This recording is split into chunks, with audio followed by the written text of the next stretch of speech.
আসসালামু আলাইকুম। জানিয়ে দেব এই মুহূর্তে হাতে পাওয়া সর্বশেষ ভয়ঙ্কর কিছু আন্তর্জাতিক আপডেট বাংলা সংবাদ। শুরুতেই থাকছে সংবাদ শিরোনাম। শুরুতেই জানিয়ে দেব ভারত পাকিস্তান কি সামুদ্রিক যুদ্ধের প্রস্তুতি নিচ্ছে। এরপর রয়েছে ত্রাণের নামে মরণ ফাঁদ, ইসরায়েলি হামলায় নিহত আরও ৭০ ফিলিস্তিনি। এখন শুনছিলেন সংবাদ শিরোনাম, এবার বিস্তারিত। প্রিয় দর্শক, আপনি যদি এই চ্যানেলে নতুন হয়ে থাকেন, ভিডিওটি দেখতে দেখতে চ্যানেলটি সাবস্ক্রাইব করে আমাদের সাথেই থাকুন। ভারত পাকিস্তান কি সামুদ্রিক যুদ্ধের প্রস্তুতি নিচ্ছে। সম্প্রতি ভারত ও পাকিস্তানের মধ্যে ৪ দিনের সীমিত সংঘাত ও তার পরবর্তী কূটনৈতিক উত্তেজনার প্রেক্ষাপটে উভয় দেশের নৌবাহিনীর সক্রিয় অবস্থান বেশ কিছু প্রশ্নের জন্ম দিয়েছে।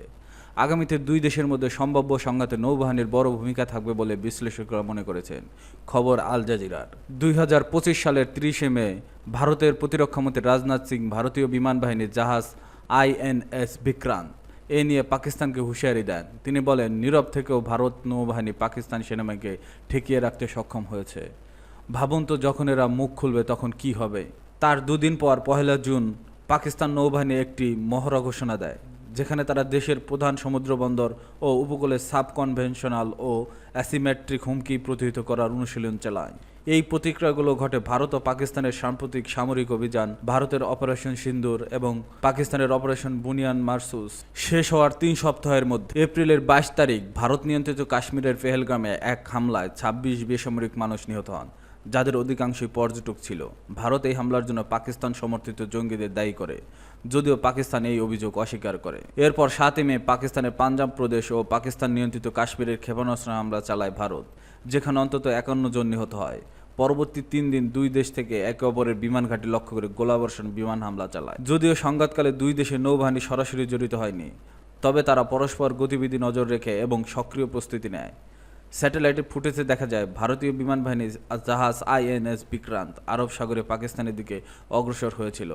পাকিস্তানও তার নৌবহর প্রস্তুত রাখে এবং একটি তুর্কি যুক্ত জাহাজ করাচিতে এসে যৌথ মহড়া চালায়। ভারত এখন একটি ব্লু ওয়াটার নেভি গড়তে চাইছে, অর্থাৎ এমন একটি নৌবাহিনী যেটি মহাসাগর পাড়ি দিয়ে অভিযান চালাতে পারে। ভারতের নৌবাহিনীতে আছে ২৯টি বড় যুদ্ধ জাহাজ, ২টি বিমান বাহিনী জাহাজ ও ১৮টি সাবমেরিন। অন্যদিকে পাকিস্তানি নৌবাহিনী তুলনামূলকভাবে ছোট ও প্রতিরক্ষামূলক। তাদের মূল লক্ষ্য উপকূলীয় এলাকা এবং সামুদ্রিক বাণিজ্য রক্ষা করা। পাকিস্তানের নৌবাহিনীতে নেই বিমান বাহিনী জাহাজ বা ডেস্ট্রয়ার, তবে আছে ১১টি ফ্রিগেট ও ৮টি সাবমেরিন। বিশ্লেষকরা মনে করছেন, ভবিষ্যতে সংঘাতে নৌবাহিনী আরও সক্রিয় ভূমিকা নিতে পারে। ভারতীয় প্রতিরক্ষামন্ত্রীর বক্তব্য এবং পাকিস্তানের মহড়া সেই সম্ভাবনার দিকে ইঙ্গিত দেয়। তবে এমন সংঘাত পরমাণু অস্ত্র ব্যবহারের ঝুঁকিও তৈরি হতে পারে। পাকিস্তানি বিশ্লেষকরা বলেছেন, ভারত যদি করাচির মতো গুরুত্বপূর্ণ স্থানে হামলা চালায় তবে তা বড় ধরনের প্রতিক্রিয়া ডেকে আনবে। তবে সম্ভবত ভারত গোপনে নজরদারি চালিয়ে প্রয়োজন হলে হামলা চালাবে, যেটি আরও বিপজ্জনক পরিস্থিতি তৈরি করতে পারে। ১৯৪৭ থেকে ১৯৭১ পর্যন্ত ৩টি যুদ্ধ ভারত পাকিস্তানের মধ্যে নৌবাহিনীর বিভিন্ন অংশ নেয়। ১৯৭১ সালের যুদ্ধে ভারতীয় নৌবাহিনী পাকিস্তানের করাচি বন্দরে ভয়াবহ হামলা চালায়। অনেক জাহাজ ধ্বংস হয় এবং পাকিস্তানের সাবমেরিন ঘাজি ডুবে যায়। ত্রাণের নামে মরণ ফাঁদ, ইসরায়েলি হামলায় নিহত আরও ৭০ ফিলিস্তিনি। অবরুদ্ধ গাজায় ইসরায়েলি হামলায় গত ২৪ ঘন্টায় আরও ৭০ ফিলিস্তিনি নিহত হয়েছে। এছাড়া আহত হয়েছেন ২ শতাধিকেরও বেশি মানুষ। নিহতদের মধ্যে ক্ষুধার্ত ত্রাণ প্রার্থীও রয়েছেন। বুধবার গাজার স্বাস্থ্য মন্ত্রণালয়ের বরাত দিয়ে এই তথ্য জানিয়েছে আল জাজিরা। প্রতিবেদনে বলা হয়েছে, অবরুদ্ধ গাজা উপত্যকায় বিভিন্ন এলাকায় মঙ্গলবার ভোর থেকে ইসরায়েলি বাহিনীর লাগাতার হামলায় ৭০ জন ফিলিস্তিনিরও বেশি নিহত হয়েছে। তাদের মধ্যে ক্ষুধার্ত ত্রাণ প্রার্থীও রয়েছে। জাতিসংঘের মতো এখন দুর্ভিক্ষের পড়ার আশঙ্কায় রয়েছে গাজা। এদিকে মঙ্গলবার আবারও গাজার কেন্দ্রীয় অংশে ইসরায়েল নিয়ন্ত্রিত নেতসারিম করিডোরের কাছে সামান্য খাবার সংগ্রহে আসা মানুষের উপর গুলি চালায় দখলদার সেনারা। গাজা সরকারের তথ্য অফিস জানায়, এতে অন্তত ২০ জন নিহত হয়েছে, যাদের মধ্যে ১২ বছরের এক শিশু রয়েছে। শিশুর নাম মোহাম্মদ খলিল আল আথামনেহ বলে নিশ্চিত করা হয়েছে।